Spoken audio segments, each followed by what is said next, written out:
mes chers élèves de la 3e année collégiale Parcours International. Notre 4e séance aujourd'hui concernant le système nerveux sera sur l'anatomie du système nerveux et des composants du système nerveux. Mais tout d'abord, on va faire un petit rappel sur ce qu'on a vu la séance précédente concernant le réflexe médulaire ou bien la motricité involontaire. Donc, on a dit que lorsqu'on parle de la motricité involontaire, il y a d'abord la naissance de l'influx nerveux au niveau de récepteurs sensoriels, puis l'influx nerveux est transporté par des conducteurs sensitifs en passant par le nerf rachidien et la racine postérieure vers la moelle épinière, vers le neurone d'association, où il y a la transformation de l'influx nerveux sensitif en influx nerveux moteur. Puis, l'influx nerveux moteur est transporté par des fibres nerveuses motrices qui se trouvent au niveau de la racine antérieure et du nerf rachidien vers les muscles, l'organe effecteur qui se contracte et réalise le mouvement. Et on a dit ce trajet, le trajet de l'influx nerveux sensitif et moteur lors d'un mouvement volontaire, on appelle l'arc réflexe. Maintenant, on passe à l'anatomie du système nerveux et les composants du système nerveux.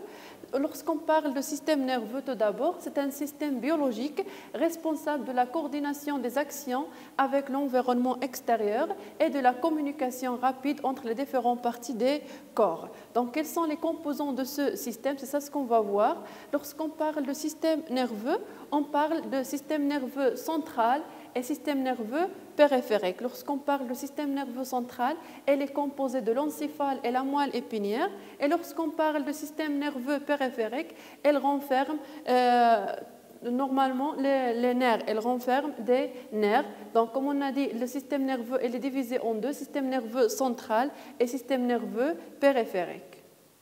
Donc, comme on a dit ici, le système nerveux central elle est constitué par l'encéphale, c'est-à-dire l'encéphale qui se compose par le cerveau, cervelet et la moelle épinière. Et lorsqu'on parle de le bulbe rachidien, il est constitué aussi par la moelle épinière. Et lorsqu'on parle des systèmes nerveux périphériques, elle renferme les nerfs, que ce soit les nerfs crâniens, les nerfs spinaux, etc. Donc, le système nerveux, comme j'ai déjà dit, il est divisé en deux. Le système nerveux périphérique, comme vous voyez ici, il est composé des nerfs, que ce soit des nerfs rachidiens ou bien des nerfs crâniens. Et le système nerveux central, qui est divisé en deux, l'encéphale, qui est composé par le cerveau, cervelet et le tronc cérébral, et la moelle épinière, comme on a ici. Donc, on parle du cerveau. Elle est reliée avec la moelle épinière. Et la moelle épinière, elle est reliée à des nerfs, que ce soit des nerfs rachidiens ou bien des nerfs qui sont crâniens. Donc, le système nerveux central est la portion du système nerveux constituée d'une part de l'encéphale, regroupant le cerveau et le tronc cérébral et le cervelet. D'autre part, de la moelle épinière, elle joue un rôle de réception, de traitement, d'intégration et d'émission des messages nerveux. Et le système nerveux périphérique est constitué des nerfs qui partent bien sûr des systèmes nerveux centraux et qui se ramifient en reliant les différents organes sensoriels aux muscles et aux glandes. On distingue les nerfs crâniens qui sont reliés à l'encéphale et les nerfs rachidiens qui sont reliés à la moelle épinière. Donc, on a deux types de nerfs, les nerfs crâniens qui sont reliés à l'encéphale et les nerfs rachidiens qui sont reliés à la moelle épinière. Donc, on passe à la structure de l'encéphale. Lorsqu'on parle de l'encéphale, elle se compose de trois parties. Premièrement, essentielle, le cerveau, comme on a ici, le cerveau qui est constitué de deux hémisphères cérébraux. On a ce qu'on appelle le cervelet et après, on a le tronc cérébral. Et le tronc cérébral qu'on a ici, constitué de mésencéphale, le pont et le bulbe rachidien. Et comme on a dit, le cerveau, l'encéphale en général, il se compose de trois parties. On a le cerveau, le cervelet et le tronc cérébral. Et lorsqu'on parle de l'organisation du cerveau, elle se compose de deux hémisphères. On a l'hémisphère cérébral droite et l'hémisphère cérébral gauche. C'est ça ce qu'on a dit avant, que l'hémisphère cérébral droite elle est responsable de la partie gauche de notre organisme et l'hémisphère cérébral gauche elle est responsable de la partie gauche de notre organisme. Donc, lorsqu'on parle de cerveau, une coupe transversale, elle montre que le cerveau elle se compose de deux substances, substance grise qui est périphérique et substance blanche qui est centrale. Donc, on a dit l'écorce de substance grise. Lorsqu'on parle de substance grise, ou bien on appelle l'écorce cérébrale. Et plus le cortex est une grande surface, et on parle recouvrant de la substance blanche, c'est-à-dire la substance blanche qui est ici centrale, et des amas de substances grises, noyaux des gris centraux, comme on va voir après. Donc, comme on a ici, on a vu en coupe le cortex cérébral, c'est-à-dire la matière grise de l'hémisphère. On a deux hémisphères cérébraux, l'hémisphère droite et gauche. Et le cerveau, elle est divisé en 4 lobes, comme vous voyez ici, le lobe frontal, le lobe pariétal, le lobe temporal et le lobe occipal. Ce sont les régions des cortex cérébral. Plus, comme vous voyez ici, il y a des circonvolutions cérébrales, comme on a ici. Et lorsqu'on parle de deux matières, la matière grise et la matière blanche, lorsqu'on parle de la matière grise, elle renferme des corps cellulaires d'un neurone, et la matière blanche, elle renferme ce qu'on appelle l'axone et la herborisation. Donc, on a dit que l'encéphale est constitué de 3 éléments, le cervelet et le bulbe rachidien. Le cerveau est subdivisé en 2 hémisphères, comme vous voyez ici, 2 hémisphères cérébraux, l'hémisphère cérébral droite et l'hémisphère cérébral gauche, les deux surmontés par des circonvolutions cérébrales nombreux, comme on a ici, des circonvolutions cérébrales nombreux. Maintenant, on passe à la structure de la moelle épinière. On a déjà vu avant que la moelle épinière, elle se compose aussi des racines dorsales et ventrales, de nerfs rachidiens, etc. Mais tout d'abord, lorsqu'on parle de la moelle épinière, elle se trouve à l'intérieur de notre colonne vertébrale. Elle part le bulbe rachidien, elle est constituée par des nerfs. On a la ramification des nerfs au niveau de la moelle épinière. Donc, comme on a dit ici, la structure de la moelle épinière, elle se compose de substances grises centrales. On a la substance blanche qui est périphérique et par 2 racines, la racine dorsale et la racine ventrale, qui sont reliées par des nerfs rachidiens, comme on a déjà vu. Et le nerf rachidien, il contient des fibres nerveuses motrices et des fibres nerveuses sensitives. La racine dorsale, comme on a dit, elle contient seulement des fibres nerveuses sensitives. Et la racine ventrale, bien sûr, elle contient des fibres nerveuses moteurs, ou bien on appelle motoneurones. Et lorsqu'on parle de 2 substances blanches et grises, que ce soit au niveau de la moelle épinière ou au niveau du cerveau, elles constituent ce qu'on appelle la cellule nerveuse ou bien le neurone, comme vous voyez ici. Donc, lorsqu'on parle d'une cellule nerveuse ou bien de neurone, elle se compose de 3 parties. On a le corps cellulaire, renferme le cytoplasme, noyau, membrane cytoplasmique, plus des dendrites.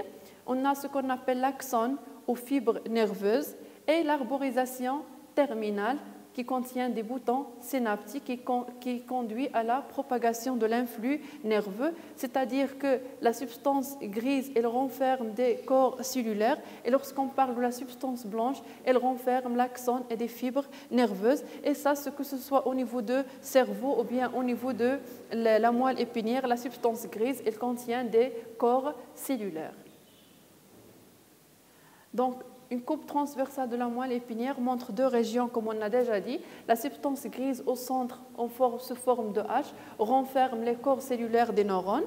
La substance blanche en périphérie, composée d'axones, des fibres nerveuses sensitives et moteurs. La moelle épinière est reliée aux différents organes par ce qu'on appelle le nerf rachidien. Chaque nerf constitué de 2 racines, comme on a déjà vu, une racine antérieure et une racine postérieure qui contient un ganglion spinal.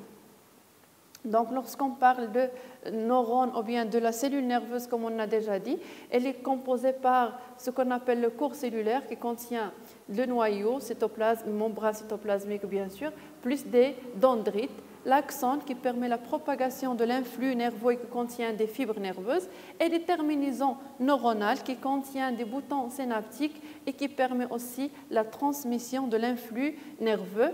Donc ici, le corps cellulaire, lorsqu'on parle de la motricité volontaire, c'est le lieu de naissance de l'influx nerveux moteur. Et lorsqu'on parle de la sensibilité consciente, c'est le lieu qui reçoit l'influx nerveux et qui traite le message nerveux et détermine la nature de la sensation.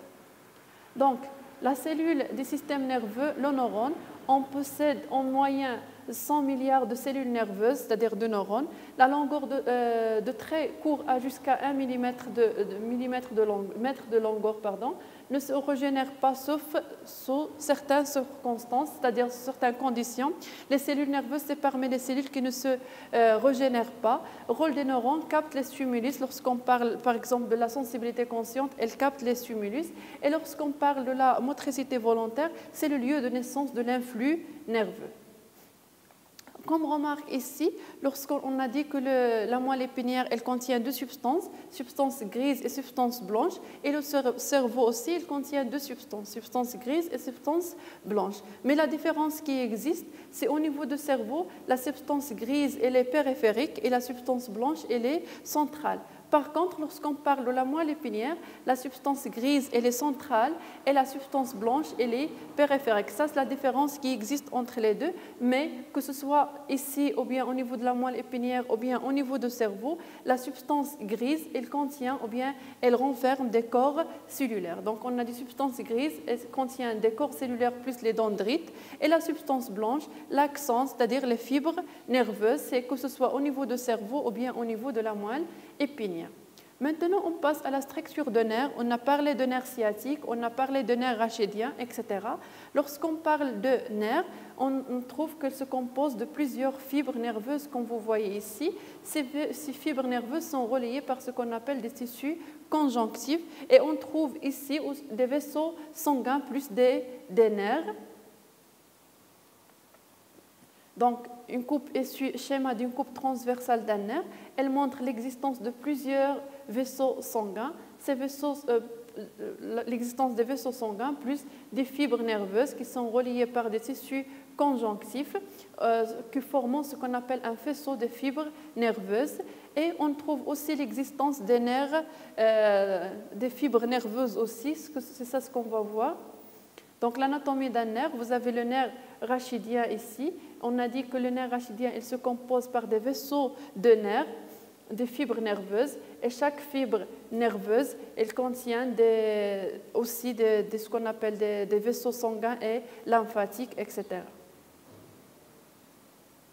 Le nerf est constitué d'un grand nombre de fibres nerveuses regroupées en vaisseaux, couvertes d'un tissu conjonctif, comme on a dit, riche en vaisseaux sanguins. Ces fibres nerveuses transmettent l'influx nerveux. En passant maintenant à la structure de nerfs, on a parlé de nerfs rachidiens, on a parlé de nerfs sciatiques. Il faut savoir quels sont les composants de nerfs. Donc, lorsqu'on fait une coupe de nerfs, on observe qu'elle se compose par des fibres nerveuses qui sont reliées sous forme de faisceaux de fibres nerveuses et qui sont reliées par ce qu'on appelle le tissu conjonctif. Et dans chaque nerf, on trouve l'existence des vaisseaux sanguins. Donc ici, la structure en détail, donc on a un schéma d'une coupe transversale d'un nerf. On trouve qu'il se compose par des fibres nerveuses qui sont regroupées sous forme d'un vaisseau de fibres nerveuses. On trouve l'existence des tissus conjonctifs qui relient ces vaisseaux de fibres nerveuses, et aussi il y a la présence des vaisseaux sanguins à l'intérieur de nerfs. Lorsqu'on parle ici de l'anatomie, lorsqu'on parle comme exemple le nerf rachidien, on a dit qu'il se compose par plusieurs fibres nerveuses qui sont reliées sous forme de vaisseaux de fibres nerveuses, et à l'intérieur on trouve bien sûr des vaisseaux sanguins et des capillaires sanguins. Donc on dit que le nerf est constitué d'un grand nombre de fibres nerveuses regroupées en faisceaux, couvertes d'un tissu conjonctif riche en vaisseaux sanguins. Ces fibres nerveuses transmettent l'influx nerveux. On a dit que le rôle des nerfs, que ce soit le nerf sciatique ou bien le nerf rachidien, elle contient des fibres nerveuses. Elle permet la transmission de l'influx nerveux. Maintenant, on passe à ce qu'on appelle le synapse. On a parlé des neurones et des cellules nerveuses. Et lorsqu'on parle des cellules nerveuses, il existe des milliers de cellules nerveuses. Il y a la conjonction entre ces cellules nerveuses. Il y a des zones qui relient ces cellules nerveuses entre eux. C'est ce qu'on appelle le synapse. Donc, lorsqu'on parle de synapse, comme vous voyez ici, c'est une zone de jonction entre deux neurones ou bien entre deux cellules nerveuses et qui permet la transmission de l'influx nerveux d'une cellule nerveuse postsynaptique vers une autre cellule nerveuse présynaptique. Donc, on dit le synapse, c'est une zone de jonction ou de contact fonctionnel qui s'établit entre deux neurones, comme on a ici, le synapse, zone de jonction qui s'établit entre deux neurones. Elle permet la transmission de l'influx nerveux et utilise une substance chimique qu'on appelle les neurotransmetteurs qui transmettent l'influx nerveux de neurones postsynaptiques vers le neurone présynaptique. Comme on a ici, on a la jonction entre deux cellules nerveuses, ce qu'on appelle le synapse. Et au niveau du synapse, il y a la transmission de l'influx nerveux d'un neurone postsynaptique vers un autre présynaptique grâce à l'action de substances chimiques, grâce à l'action des neurotransmetteurs.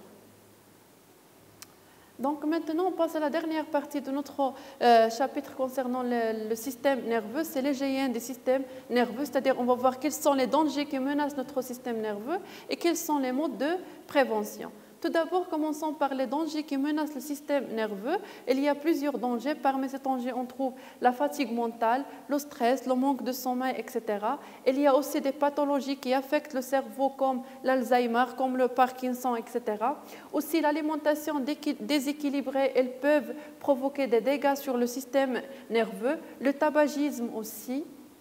On trouve aussi l'utilisation de certains médicaments, l'utilisation excessive de certains médicaments, ils peuvent menacer le système nerveux et peuvent provoquer le dysfonctionnement de ce système.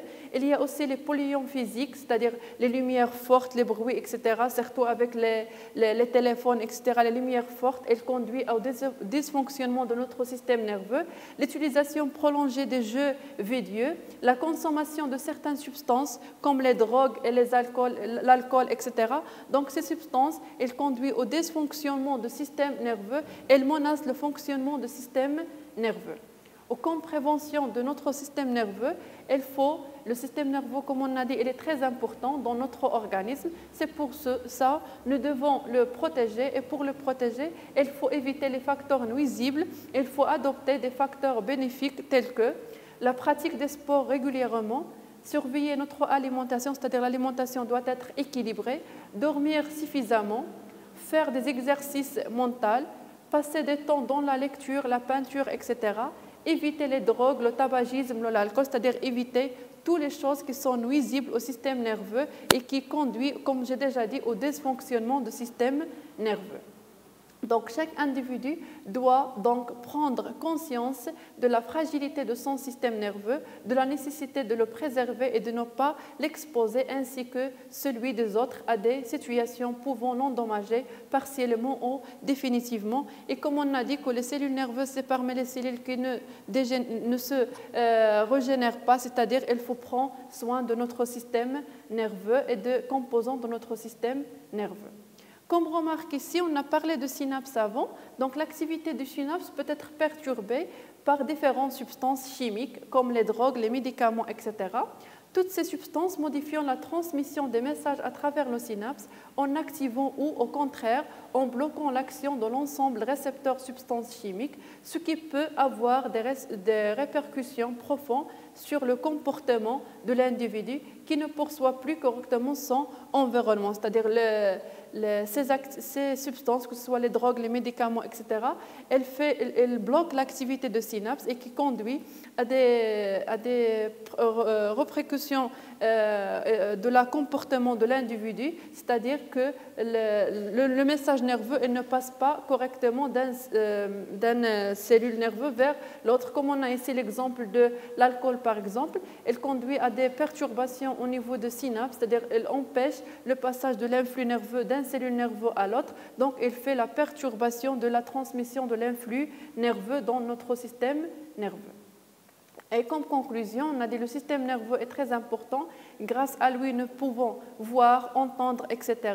Alors, nous devons prendre soin de lui. Il faut être conscient d'abord de l'importance de ce système afin d'adopter les comportements souhaités pour le maintien de son bon fonctionnement. Et là, j'ai arrivé à la dernière partie de notre chapitre concernant le système nerveux et les différents types de l'activité nerveuse qu'on a vu. On a vu la sensibilité consciente, la motricité volontaire et la motricité involontaire.